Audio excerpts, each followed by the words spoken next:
Hey guys, this is Kirob speaking, and in today's and final episode of Great Engineer, Terrible Driver, we are going to design a 2020 light sports vehicle in automation and hot lap it in BeamNG.drive on the automation test track. What driver score will I achieve today?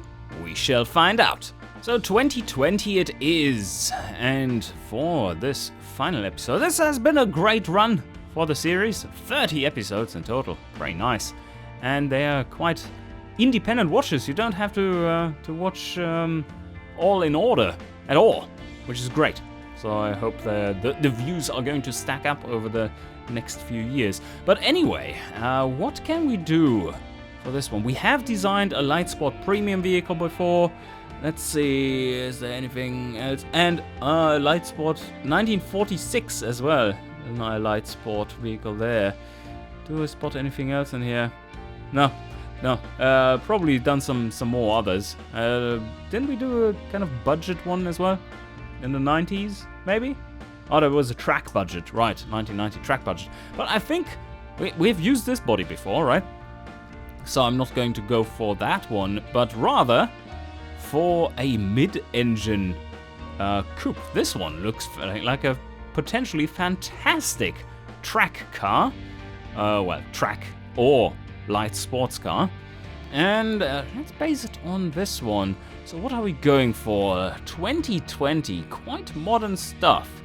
I think a full aluminium design. This is mid-budget, mind you, that is mid-budget, so maybe we have to go for partial aluminium? Partial aluminium, monocoque. Oh, can we afford this? I mean, it needs to be lightweight, and this has horrendous. This is mass producible, but light AHS that kind of fits the bill. And we go for full alloy construction. Yep. Yeah, I think that might be within our budget. It's not that expensive a material. This stuff is pretty rough, but the engineering time is long. Let's assume that a company that builds a car like this has, in 2020, quite a bit of familiarity with some of these things, and serious tech pool as well. So we wouldn't slow them down much. But okay, we are going for a... Yeah, what would you go for? Mid-longitudinal? Probably. Or mid-transverse. Let's say front suspension, double wishbone. We go with dual double wishbones. Though in the rear... well... If you put that in the rear, there's not much room for the engine, is there? So that's terrible. Might even want to go for McPherson struts, because that frees up quite a bit of space in the rear. And especially if you want to mount it mid-transverse, which is an option. No, not a bad option at all. And let's try to fit the engine with double wishbone first, and then we see how it goes. What do we want to put in there? Light sport. We do need a few cylinders. So that we can rev this thing high. Maybe a small V8? That could be fun. A small flat plane V8. How about that? That's something we haven't built before in this series, have we? Have we built a flat plane V8 before? Probably not. Let's go lightweight. Dual overhead cam 4. All Alzi. No VVL. Yes, still no VVL. This is 90 degree, which is nice. It gets it pretty flat. Gets down the center of gravity. Or center of mass, rather. Center of gravity is something that doesn't exist. And... forged steel... Do we need forged components? We're going for a reasonably small engine, so I'm not sure if we need forged stuff. Let's go with standard. We don't need anything fancy. Hyperprotected cast should be standard at this point. What about engine size? Let me go back here. What about engine size? How about a real nice 2.6 liter tiny V8? I hear the Americans screaming in my ear already. This is heresy! Yes, it is. Fuck off. This is looking nice. 32 valve. 2.6 liter. That should give us plenty of revs and power. Probably going to... we don't need a cam profile that is extreme. Let's go with like 75 and just leave that as is for now. No turbocharger. Injection. Yes, why no turbocharger? It would have a turbocharger if I had modern turbo technology available. Like variable geometry, twin scroll, all that kind of stuff. Just to have a really smooth spool up. But that is not available. This is 80s turbo tech, and 80s turbo tech should not be used in 2020. So yes, injection. At this point, definitely direct injection. Throttle per cylinder, yes please. And performance intake. Premium. Yeah, let's run on premium. And we are going with something like 12.5 as our richness. And this one probably 75-ish. And I would assume we can rev this to 8.5 without running into any issues.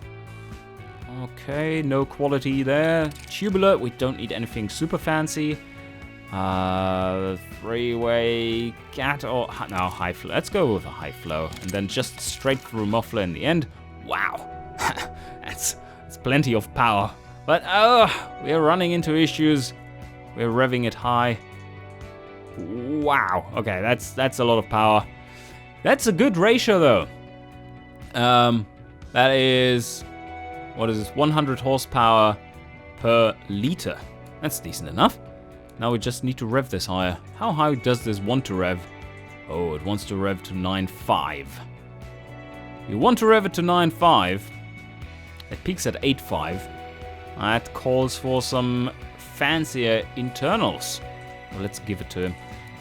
Fancier internals, lightweight forged, and normal forged is fine. Goes to 9.8. Yeah, that's good enough. We don't need a better crank. That's fine. Crank goes to 9.5, which we're exactly at the limit of. Yeah, that doesn't change much. Oh, it makes the engine a little bit lighter, but for what cost, really? More forging to do. On the other hand, you can argue that, yeah, but at that point you already have the forging facility, so why not? It doesn't increase your actual costs for producing this thing much, and the engineering time difference is minor. Is this enough power for the car, though? Light sports car, 2020, 260 horsepower, maybe a little bit on the low side. I would think more around 300 might be a better idea. So if we keep true to that concept of 100 horsepower per liter, I think we might need to up the engine capacity a bit. We can rev this higher, so that's fine. Let's go with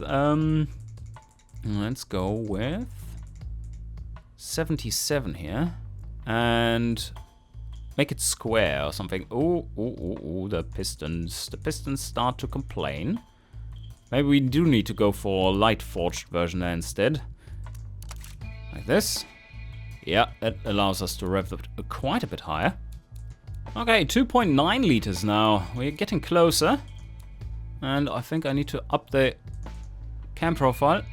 Oh, wait a second. Oh, maybe the exhaust is a bit small. Oh, yes, it is. Ah, there we go. Perfect. Okay, we have 290 newton meters and 290 horsepower.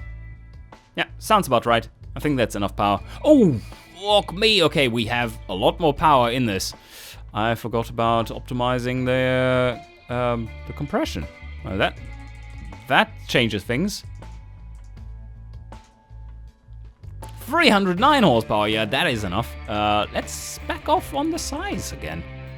Yeah, and the numbers aren't quite as nice anymore, but I think that's probably for the better. 2.8 liters. A beastie machine. And did we choose? Yes, that's flat plane. All right. 301 horsepower and 302 newton meters of torque at 5.3 and 8.6 respectively, revving to a fantastic 9,500 RPM. A little screamer. It's not the smoothest of engines, of course. no, it's decent. 66.5. That's very high for a flat plane. Well, it's a tiny flat plane, so that's where that is coming from. Dual exhaust, maybe, Rob. Yeah, people kind of complain about that. Yes. So, how much do we need? Yeah, that's perfect.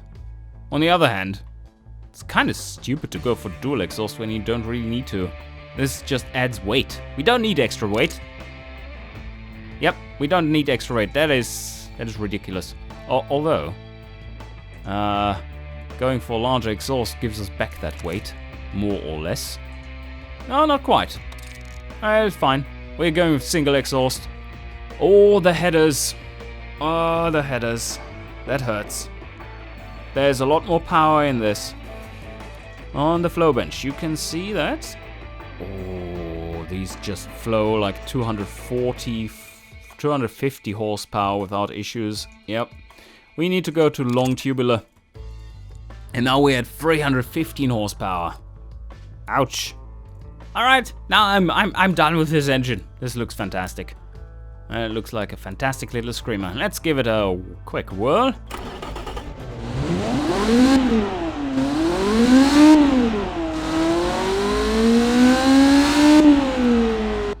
Alright, yeah, that sounds fantastic. Now we put it in.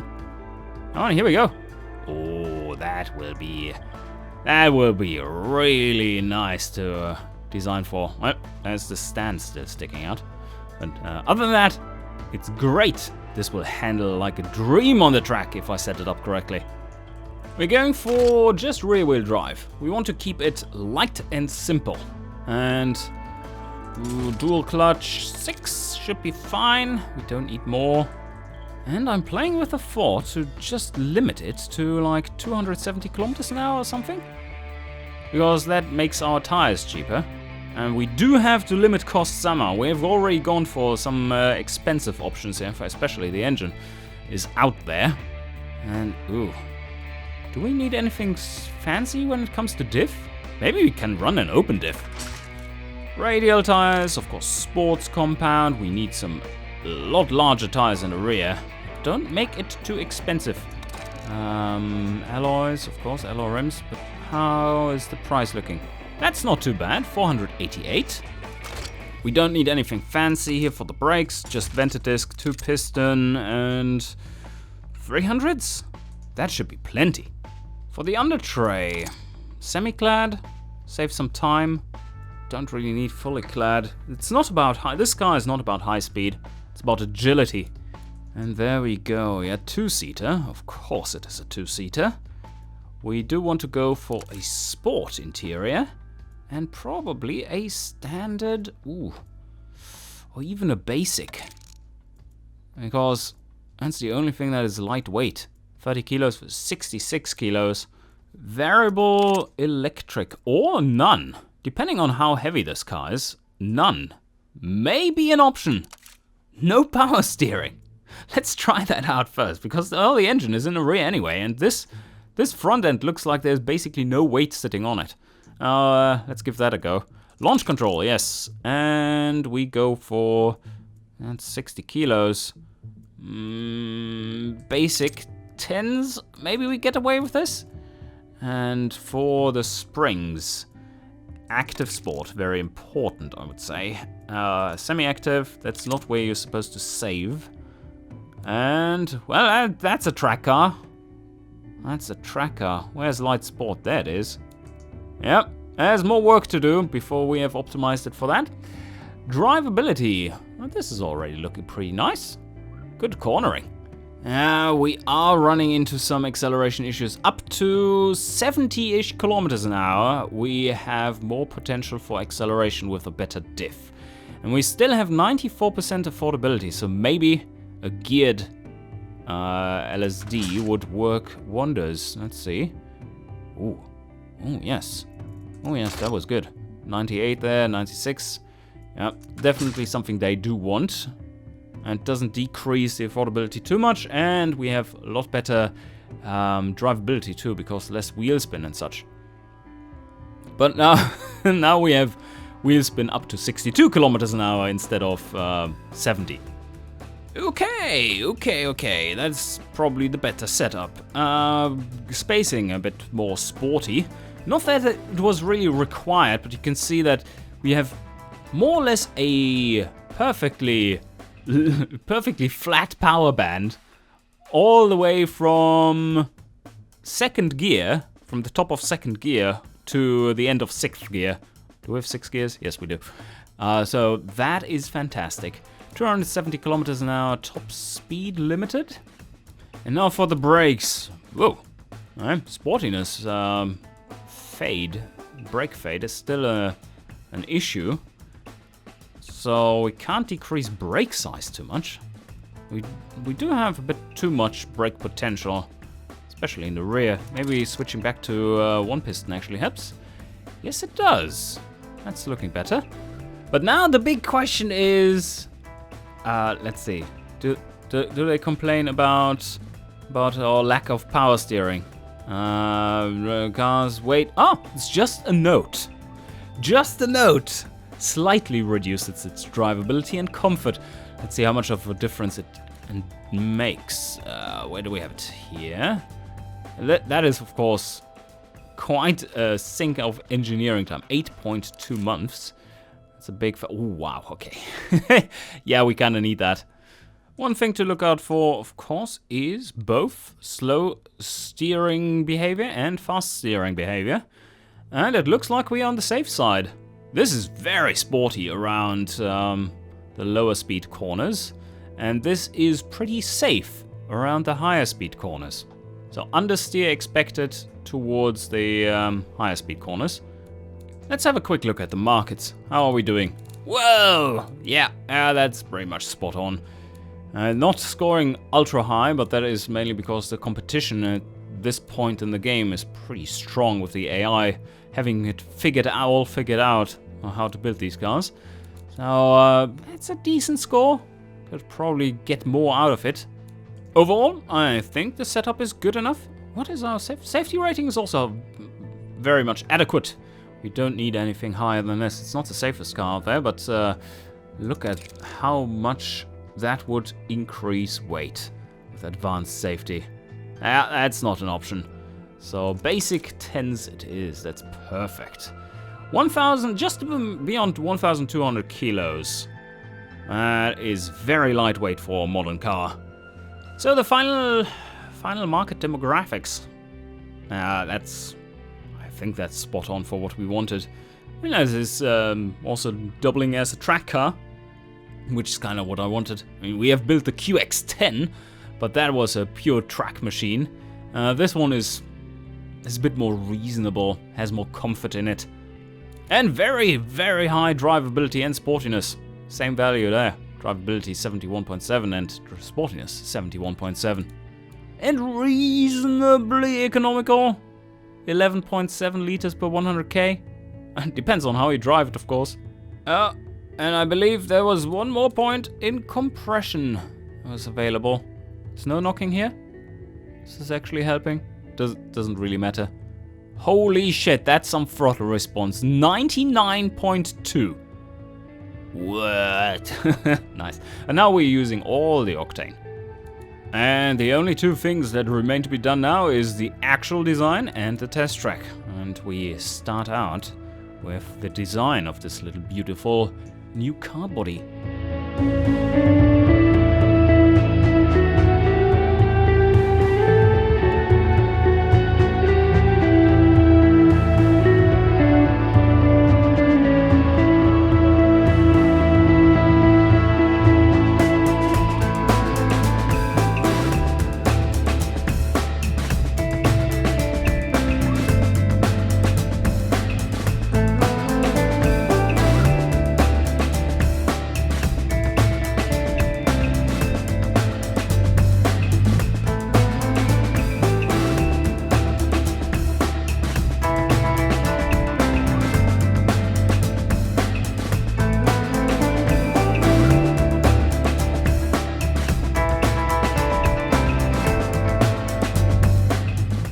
And it is done. The Misato RS20, what did I call it? 20 RS. Yes, M20 RS. Letter and number salad, of course, but it's a good looker. The unconventional design for being me. Tried something different for the front. I think the front is actually looking pretty good for a car in the 2020s. Has a modern look to it and quite aggressive. I like the placement of the extra headlights there. And the rear is a little busy, but it is a rear engine car, so we do need some cooling. Not that much, mind you. It's just 320 horsepower. But like leaving the sides, these vents out, gave it a weird look. And, well, yeah. I'm not so sure about the rear. It's too many grills. But the lights were difficult to get into place without them looking weird. Anyway, so that's what we ended up with. I think these vents are looking quite fancy. And the little scoop on top. There you have it. Yep, it's all good. Anyway, this one needs to be sent onto the track now. Let's see what it can do. I would think it's reasonably fast. So let's have a quick test run.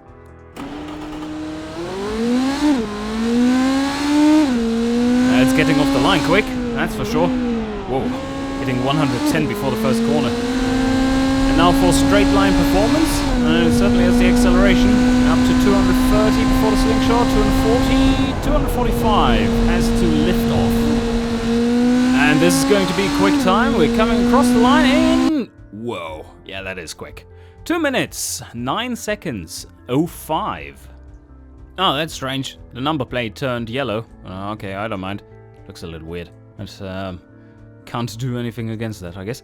So, yes, ready to export. And there we have it, the Mezzato M20 RS. A little bit of purplish there, almost. Those two colors don't really fit. Yeah, I might want to change that to a slightly brighter... Oh, yeah, slightly brighter red instead than the orange. This just doesn't go well together in BeamNG, it looks like. But the car's looking nice otherwise. So what do we have here? Wrong button. There we have the tiny blinkers. Oh, that is tiny. And from the front, I assume it's the same. Let's see. Yeah, there's not much going on there. Well, headlights working. Neat. Anyway, how is this thing driving? Let's give it a quick go. So this one I'm going to drive without a stability control and in the manual mode, but it's dual clutch, so I'm using pedals. And yeah, it does go. Oh, brakes. Wow, the brakes are fantastic. Yeah, this is behaving like a proper sports car. Oh, it's a little tail happy too. I mean, rear wheel drive as it's supposed to, and quite rear heavy too. But quick, it's a quick car. Oh, yep, yeah, brake zone. It behaves nicely if you don't push it too hard in the corners on the accelerator. Then you should have no real issues. Let's see how it goes out of here. Oh yeah, there you see it. Oh, now we have only half a car left. Well, I'm going to warm up a bit, and then we are headed out onto the hot lap.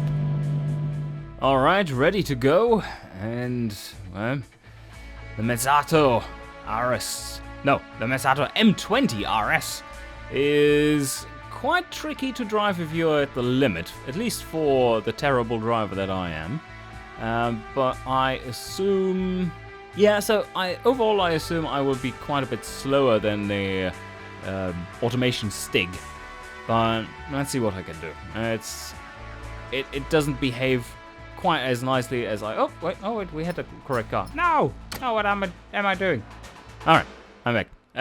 So yeah, it is quite a bit more difficult to drive with the rear braking out whenever you are a little too happy on the throttle.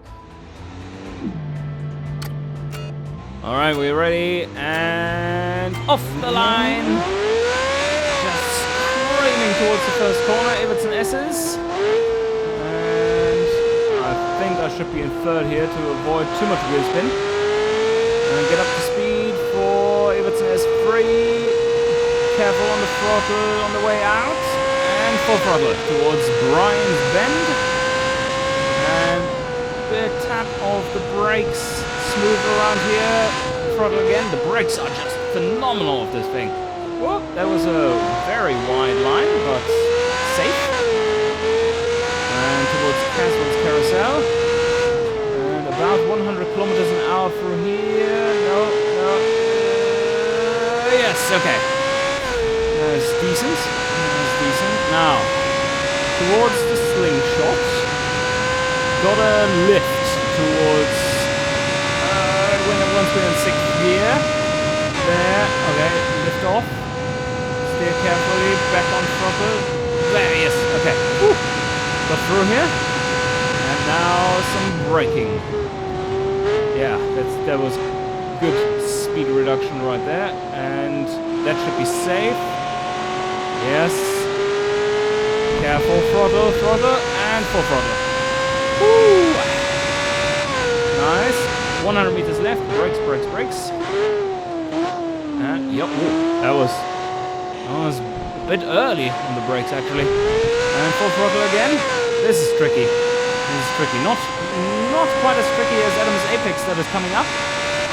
Oh my. Alright. Careful on the throttle. The brakes are just phenomenal though. Okay, careful. Wait. And full throttle. Woo! Yes, can't accelerate out of that one. There's some bumps towards the end or whatnot. Okay. Cross a corner. Easy on the throttle. Easy and full throttle. And lands hope. Brake. That was beautiful. And early throttle there again. Oh, no. We can do it. No! And that's how it ends. Oh, 218. 218. Yeah, we probably lost like 3 seconds there in the end. But I don't mind. It just underlines the terribleness of the driver. So there we are, 118.69. And by that I meant 218.69. And here we are back with the Mezzato M20 RS with the revised color scheme. Wow, this looks pretty awesome actually. Much better. And I changed... Oh, what's going on there? That's not the one I chose. Well, it's a white one now. And the rear one's... I'm going to fix that too. But anyway, I shall do that afterwards. So, the series is coming to an end with a flawed car. Just as it started, basically. What was it? The Cougar back in the day, in episode 1. The Lexington Cougar, I believe. And that one was very oversteery and had some issues with high-speed braking. Certainly this car doesn't have that, but it is very tail-happy out of the corners. Looks awesome though. So, anyway, you can test drive the car yourself. As always, you find it in the description down below. But first, let's take a look at the horrendous time I managed to drive. In automation, the car managed a 2 minutes, 9 minutes, and 05 around the automation test track. And in BeamNG, I managed a very slow 2 minutes, 18 and 69. And that leaves us with a driver score that characterizes the entire series, 93. Yeah, that's not too good. But there were a few cars that helped me drive better than I actually can drive. So take that for what it is. It was a fun run for the whole series, 30 episodes. I hope you enjoyed all of those. And what is coming up next when with regards to automation? Well, once the Light Campaign V3 is getting closer to being done, I'm going to do a playthrough of the Light Campaign V3 on this channel. So look forward to that, and I hope you enjoyed, and see you guys next time.